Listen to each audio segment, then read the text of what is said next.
invite you to think of a moment that you experienced exceptional hospitality. Maybe it was grandma's warm cookies after school. Maybe it was an amazing meal that could have been a holiday or a birthday. Maybe it was a friend taking some time to sit with you for coffee or for tea. Maybe somebody remembered a special event in your life. I remember one conference that I arrived at, a conference retreat thing, that had exceptional hospitality. I walked in the room and the organizers greeted me. They said hello. They pointed out the coffee and the tea and the snacks that were on the table in the gathering room. They said, here, let me grab your bags and take you down to your room. And when we got there, they showed me to my room. They said, you are welcome to stay here, or you are welcome to come back to the gathering room. Do you remember how to get there? And I said, wow, this is amazing. I have choices. I feel comfortable. I have been given some options to do what I need to do in this time to be ready for the next part of this retreat. It was amazing hospitality. It wasn't just randomly, your room's down that way, good luck. It was an active participation.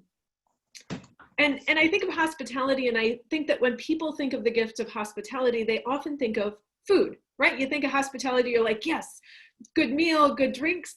And sure, I think that that's part of it, but hospitality is really the gift of creating space for someone to feel comfortable and safe.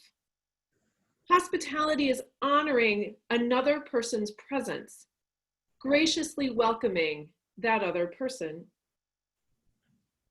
When we think of someone who has the spiritual gift of hospitality, we envision the person who invites, who listens, who makes people feel at ease in a situation that causes anxiety. Think about walking into that new place or having to meet new people and you're not really sure exactly what to do. The people with the gift of hospitality make others feel welcome and safe. Today's gospel is about hospitality. Jesus says, whoever welcomes you welcomes me. What an amazing declaration. Jesus is with us. So when somebody shows hospitality, it's not just welcoming the person standing there, but is also welcoming Jesus, welcoming God. Now, it is also good to remember the stories in Matthew that lead up to this little bit that we read today. So you remember earlier in chapter 10, the disciples are sent out, right? They're sent out 2 by 2. Don't take a purse, don't take extra sandals, don't take extra tunics, and you won't be welcomed by everyone. But you need to go and search for the communities that are open to the good news. And when you are sent out, always put Jesus's mission first. Matthew then talks about there are fields to be harvested and laborers are needed. Go in, go out, and get those fields. So these pieces of information, these leading up to Matthew, inform how we hear today's section of welcome. When we are welcomed, when we welcome others, Jesus is also welcomed. We are the laborers that need to go forth. There are people seeking the good news, yearning for love, aching for hope. When we go forth in the world, we can spread peace and love and joy. And this is the continuous cycle of hospitality. And of course, talking about hospitality makes me think about our churches. And in my experiences, church buildings have functioned as a place to welcome people. And I don't think that that's bad, right? We have a place to welcome people, but I also think that it's limited.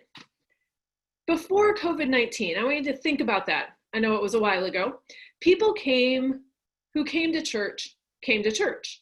And those people who came to church waited for others to show up to their building.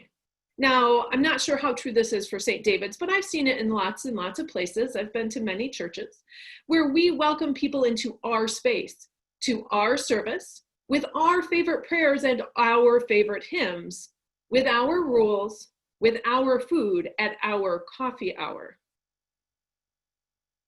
And we we're striving to be hospitable in that, but I wonder about the limitations. I have preached for years that Jesus calls us to go out, to connect with people outside of the church. And I understand it takes energy and effort, and it is a risk to get out of our buildings. And some people do, but there are many people who have looked at me and responded with, well, I will be here in my church building when they come to me. Now, today, we are in a completely new situation. Our buildings are closed. We must go out, at least electronically, right? We have the opportunity to find people who are different than we are. We have the opportunity to be in public spaces, outside or electronically. We have the opportunity to be in environments that are new to us, but that also means that we don't control them. We are also given the opportunity to be in situations where we might be the people who are uncomfortable. And that takes some real guts, friends. It takes some real guts to walk out there and say, I am a Christian and I am going to love people where they are. I am going to greet the people around me. I am going to intentionally step out of my comfort zone. Our world is flipped upside down. And it is in these situations where we might be the ones receiving hospitality that we might be vulnerable, and we might need to rely on the welcome of others. But remember earlier in Matthew, this is exactly what Jesus had the disciples do. Jesus says, go out to those places, go forth to those spots in which you are uncomfortable, in which you may not be welcomed, but be love. Do the things that I have called you to love, to serve, to share the good news. And so that can be our excitement also, to go forth, to be Christ in the world, to be the people who show love and grace, who give or receive hospitality. It is in these experiences that we can learn new things. How is it that in this time we can build even more relationships with people that we may not have met before? It is, by the way, one of the reasons that I reached out to some clergy and said, who might like to worship together? Even this, having St. David's and Church of the Resurrection together, may be a little uncomfortable, maybe a new thing. We're going to meet new people, be connected in a new space. So then, this brings us to the next part of the gospel. Whoever welcomes a prophet in the name of a prophet or a righteous person, wait, what does that mean? Apparently, it's an idiom. It's about recognizing the other person as they truly are. It's not lumping all people into the same bucket, not projecting our own things onto them. It's not assuming that another person is like we are, but it's recognizing their own personhood, their own gifts, their own abilities. It's the opportunity to look at each individual as an individual and welcoming them in a way that makes them truly comfortable, not in the way that would make us comfortable. So that might mean that we are in a space where we are uncomfortable, where we eat food that is new to us, or that we might need an interpreter to understand the language of the other person.